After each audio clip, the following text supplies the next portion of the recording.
right, guys. Thank you again for being here. Thank you for signing up for this case study. I'll have a PowerPoint presentation for you guys, so we'll get started with that. And then, as I said before, my name is Sarabjeet. You guys are probably part of my Business Analyst and Scrum Master in Demand Facebook group or YouTube channel. And with that, we'll get started. And that was my 5-year-old introducing himself. All right, so let's kick this off. You guys are here for the healthcare case study and the Business Analyst and Scrum Master in Demand, either Facebook group or YouTube channel. My intro, professionally, I have 16 years of managing multi-million-dollar projects. I have extensive experience in waterfall and agile as a business analyst, as a project manager, and even as a program manager. I'm still working full-time, right? This is an industry that has given me so much, and I will say that over and over again.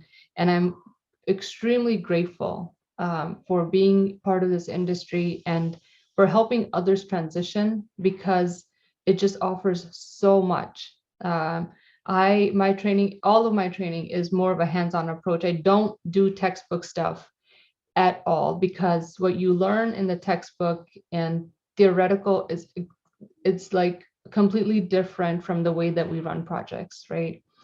When I started to plan on doing my own business analyst training, I did look at the textbook stuff, and I was like, I just couldn't make any sense of it. Like, even having so many years of experience, I couldn't map out things that are in the textbook versus the way that I've managed projects for so many years. And so sometimes people ask me about key terms that they're learning in textbooks, and I was like, I don't know what that is. Explain to me what that is, and then I can move forward. But just know that textbooks and all the documentation that's out there is good.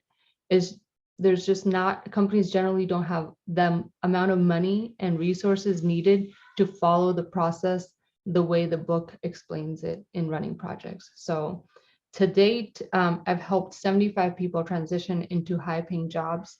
And to me, that really makes me feel really good, because it's like a personal achievement. I've had this dream for a while, and I'm actually making it happen. On a personal level, I'm a proud immigrant. We came into the country when I was 7 years old, and my biggest dream was to be in corporate America, to have a job, a stable job. And as I was growing up, I tell everybody, 4 years of college, I was depressed, because it seemed like corporate America was a dream, and the only people that can make it in were people that had connections, either through parents, cousins, friends. And I felt depressed all 4 years of my college when I realized that corporate America may not happen for me. So who am I personally? I'm a proud immigrant that made it into corporate America. And not only that, I help others transition into corporate America. My goal is to help as many women and minorities into high-paying jobs, because there's not enough of us there. And I'm a proud mommy of 3 kids, and I'm happily married. So that's just who I am. So again, we are doing a case study, right? I've been getting lots of requests to do case studies. So here, what we're going to do here is, it's in the healthcare domain, which means that we're picking up one small tiny piece of healthcare, and we're going to build something that requires that generally business analysts or Scrum Masters work on. The approach that we use is not the only approach out there, right? You guys may have heard this concept of there's many ways of skinning the cat. And same holds true with business analysts and Scrum Master roles. There's many, many different ways of doing things. What I am teaching you guys is the way and the methods that have worked for me over my many years of experience, but it's not the only way. So if you don't agree on an approach, let's all make sure that we respect each other, right? As long as the end result is the same, it doesn't matter how we get there. So with this case study, I'm not teaching you all about healthcare. I'm not teaching you about key terms about healthcare. I'm not teaching you how to transition into these roles, because that's a bigger topic. All I'm doing is giving you a framework. So when you are interviewing and you do have to do a case study, the process becomes easier for you. You guys know how to approach a case study from a methodical standpoint. So it's not taking you hours and hours to think about how, man, like, where do I get started? Because those are lots of the questions that I get from you guys is I just don't even know where to start. So the goal of this case study is to give you guys a framework so that way when you do get a case study, you know how to approach and work on this. And I got to tell you, right, there's no right answer for a case study, right? They're giving you a framework to test your knowledge, your analytical mindset. So really, there's no right or wrong answer on what you submit. They're just trying to understand how are you thinking about the problem? How are you thinking about solving the problem? Because in these roles as a business analyst and a Scrum Master, you're never working alone, right? You get input from either your product owner or your stakeholders or your team members, right? You are never working alone. So there's no way that they expect to give you a case study and for you to complete the case study and have the right answer. There's just that doesn't exist. So all they're looking for from you is they're giving you a problem and they're trying to understand what steps you're going to take to try to solve that problem in the way that it makes the most sense. Does that make sense, you guys? Okay, so with that, we'll get started. Week one, we're just going to do the intro and framework. If we have time, as time allows, we'll probably get into use case diagram either today or next week. But I want to keep these sessions to about half an hour to give you guys an opportunity to ask questions at the end. So, I mean, longer videos are just harder to follow. So we want to try to keep this short. As I mentioned in my earlier case studies, I don't want to do any of the prep work. I want to do everything with you guys so that you guys are thinking about the next step as we're doing this process together. So with that, here's our case study, you guys. This actually case study is for a real organization. I've removed their website and everything around it just so we can protect the business and the organization around it. But this is a case study that one of you guys gave to me in the group, and it is for a real nonprofit. So the problem statement is that members of the nonprofit organization want to introduce a section called recipe on their website, which can help those with inflammatory bowel disease community to cook their own recipes based on their preferences and others to contribute pertaining to the context. So this is a nonprofit organization that helps IBD patients, and what they want to do on their website is add a section on their website for recipes that can be submitted, or people that have this disease can go onto the website and look at different things that they can cook. So the product name and the primary goal for this case study is the name of the product is going to be the recipe, right? The primary goal is to utilize the platform to increase awareness of the best available recipes for the IBD patients and the personas relating to them. Make the platform more content driven by engaging in the community globally. So they're looking for a way for anybody that either has a disease can go there and find recipes, and even the community in general, they want to make this more content driven. So if I am a doctor or I'm a nutritionist and I have a recipe that would work best for IBD patients, I want to give me as a nutritionist the ability to go post those recipes in there. Right? The target group are our patients looking out for recipes to cook to keep their symptoms in control. Our target group are caregivers who are looking for recipes on behalf of their patients. Our contributors, people who want to add the recipes for patients and caregivers, and admin to give them the ability to filter through submitted recipes by the contributors for patients and caregivers. So these also become our personas. And I'm sure you guys have heard of the word personas. Personas is nothing more than the actors or the people that are using this thing that we're building, right? So a patient persona would be very different than a caregiver's, right? A patient would be somebody who is struggling with this disease and needs input. Caregivers are those that are very knowledgeable about this disease and want to provide input, right? Contributors are those in the community that, like I said, maybe nutritionist or maybe a friend of somebody who struggles with this disease, and a recipe that they want to contribute to the community in general. And then admin would be those that manage the website, probably are caregivers, or probably are people with extensive knowledge about this disease that can filter through those recipes and make sure that it's the right fit for their patients. So any questions on personas or what the target groups are for this case study? Okay, so the big picture is the value proposition is providing customized ingredients and diet-based recipe suggestions to patients and providing nutritional calculation for the amount of calorie intake per serving. The channels is using the below mediums and ways to promote the new feature. So they want online channels, pop-up notifications, promotions via emails, I'm guessing, and then release notes.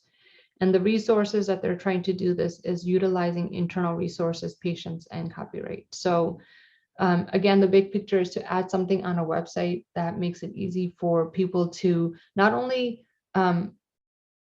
see and take recipes away, but also to contribute to that platform where they're providing more recipes. So the product details, the recipe section added to the website to get redirected to recipes. And on the recipes page, they want these. So these are the requirements. They want a checklist of the ingredients. So type of vegetables, flour, beverages, pulse, oil, checklist on allergies. So there should be a way to figure out if it's low salt, low fiber. So these are different categories that we're going to be adding to the recipes. And a proper display of the full recipe, and a nutrition calculator. So these are all the things that they want to see in, this is the problem statement. This is what they're trying to solve. And that is our case study. So any questions on what it is that this case study entails before I move on? Yes, Sarojit, it's Abigail here. A quick question. The product details, the personas and all of that, is that something that's given to you by the organization, the person who's giving you this job to come and do, or is it something that you as the BA comes in to provide for the business? So are you as a BA going to provide this? Who let's say the organization comes to you, okay, we want to create this platform recipe. Are you as a BA going to go back and then come back and provide target groups, personas, and all of that? Is that the job of the BA? So generally, when you're working as a business analyst, right, like I said before, you don't really do anything alone. And so if you are new on the job, your first thing is going to be, and you're assigned to a project, you're going to talk to your manager or whoever you're working with and say, who are the stakeholders for this project? You may have some documentation that you can look at that may list your stakeholders, but you have to identify who the system or product is for. Right? Majority of the times as you're working as a business analyst or a Scrum Master, you are working on IT systems or platforms or products or whatever it is, but it's related to giving a service to people. And people define what that system needs to look like, whether it's something that we build in-house or we go out and purchase like Salesforce, but it's a system for people. And so those people then become your stakeholders, and those then become your personas. Does that make sense? Absolutely. Thank you. Yeah. Okay. So any other questions on what it is we're doing with this case study? Okay, great. So the framework, right? This is what I want you guys to follow. This is generally what you guys would be following if you were working as a business analyst, right? Is the framework. So when you're working on a case study, as I said to you guys a little bit earlier, right? There are no right or wrong answers with case studies, right? Because it's a land of make-believe. They're giving you a problem. They're telling, even in this one, they told us what they want, right? And now they want to understand how are we going to go about building this out, right? And if you have experience in the business analyst or Scrum Master domain, right, which is probably what you're showcasing, otherwise you wouldn't have the opportunity to do this case study. They want to see how would you go about if you're given a project, how are you going to, figure out how to get it done? Who do you need to talk to, right? So I would always make a list of assumptions, right? This is a way in, when you first start working on the case study, you may not understand or know what the assumptions need to be, but as you get deeper into outlining the framework of the case study, you may say, okay, we need to say that this, only recipes that are loaded for the, for the last 6 months are the ones that need to be displayed, right? Or only recipes that are rated high are the ones that get to be displayed on the website, right? So you understand what I'm saying, right? When you get started, you may not know how you want to limit the scope of what you're working on. But as you continue and you start to create these workflow diagrams and start to create an elaborate, system, you want to limit scope so that way you're not spending hours and hours and hours working on this case study, right? As I said, there's no right or wrong answer, right?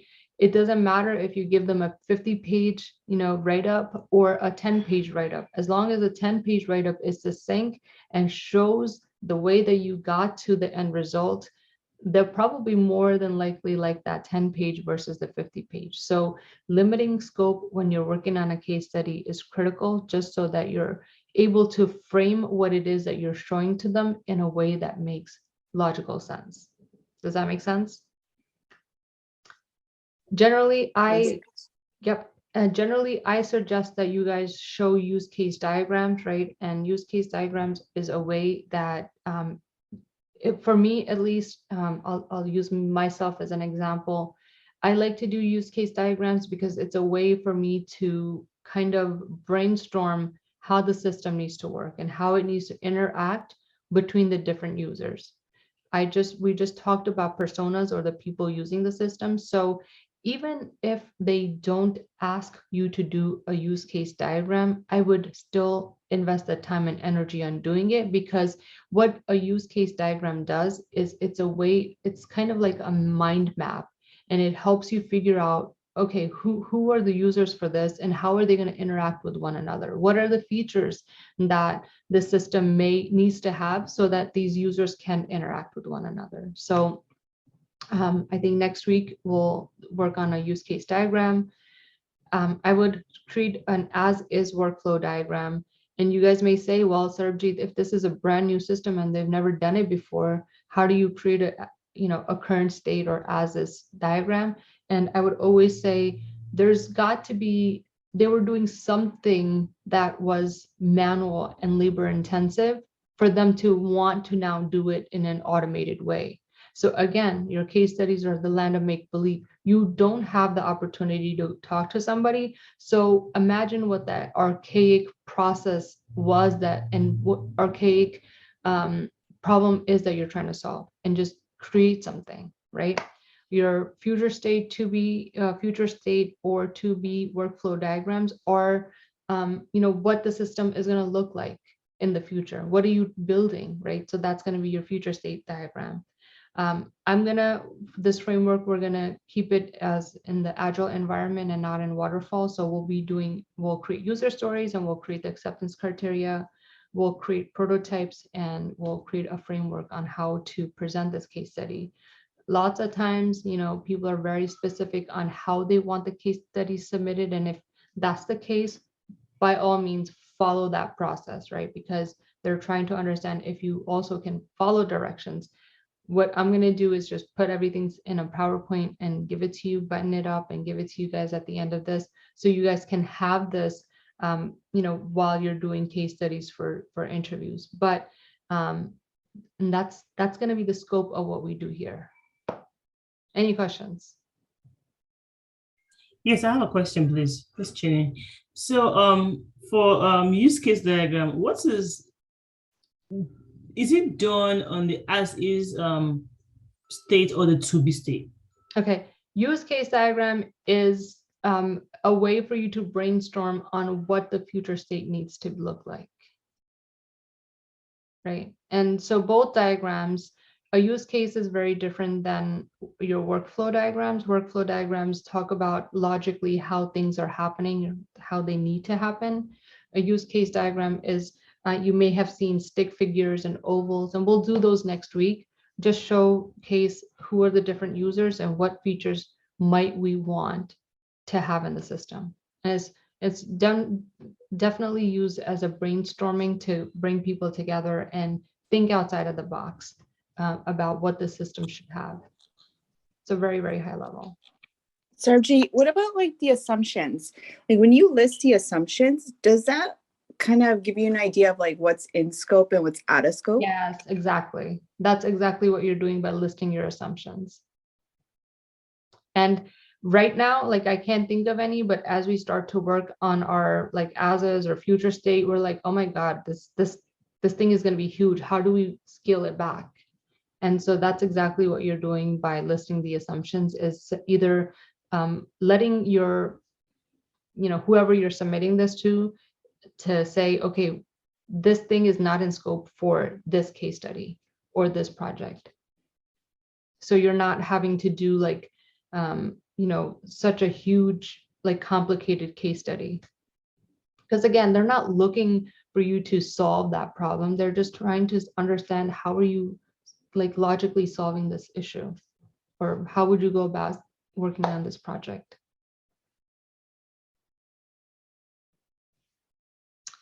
Okay, that's all I have for you guys this week. Next week, we're going to be doing, we're going to create our use case diagram, and we'll create our as is or current state. The following week, we're going to create our future state or to be workflow diagram, and we'll do MVP selection, minimal viable product, right? Even in a case study, right, you guys could give them an elaborate future state workflow diagram and then just hone in on the piece of functionality that you decide that you want to do, as long as it's aligned with what they want to see in the case study, right? So we'll build out a future state diagram for this, section on the website, and then we'll identify what is going to be part of our MVP. Week 4, we'll create a product backlog. And then week 5, we'll write user stories. And week 6 is for mockups and or prototypes. And if we are able to finish some of these things faster, like again, I'm not doing any prep work. So we're more, if we get through like use case diagrams and current state faster, next week we can start on, future state. So what I'm saying is don't assume that we're only going to cover those topics, but as time allows. Again, I don't want to make these like 2-hour sessions as I used to do before, because it's a little bit harder to digest a lot of information. So I'm trying to make it a little bit easier for you guys to understand and do it in bits and pieces. Can I ask you a question about the meetings? Like I know there's multiple meetings. So is there like a meeting for like when you're listing assumptions with them? And then when you're doing a case study, like gathering that information, and then so on. So at work or for this case study? No, for like this case study. Oh, so or even both. Yeah. Yeah, so generally, you don't have separate meetings at work. But because I want to break this out and into smaller pieces, so week 1, I just wanted to cover the framework of how do you go about even doing a case study. Week 2, we're going to do use case diagrams and current state. Week 3, we'll do future state and we'll select the MVP. Week 4, we'll do the product backlog. Week 5, we'll write user stories. And week 6, we'll do mockups.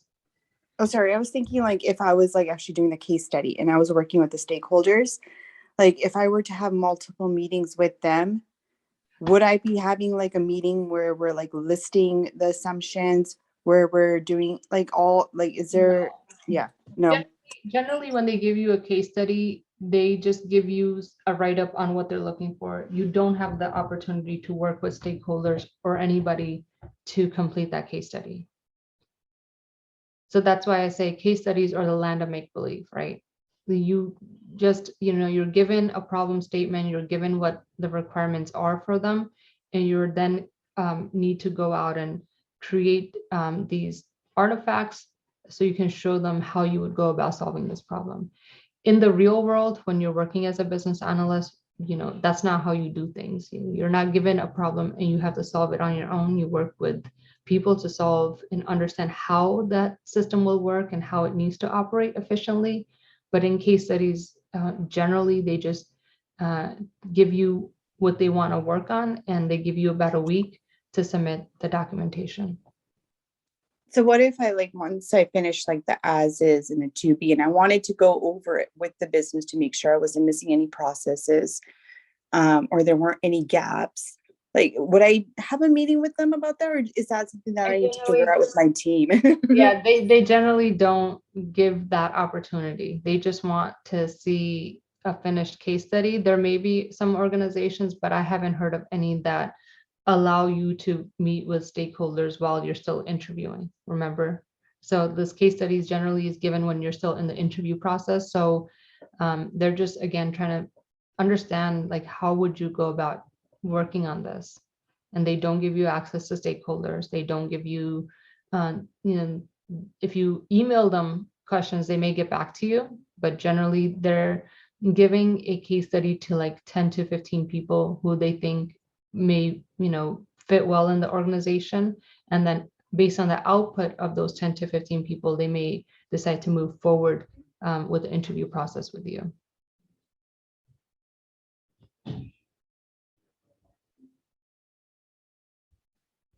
Okay, any more questions, you guys?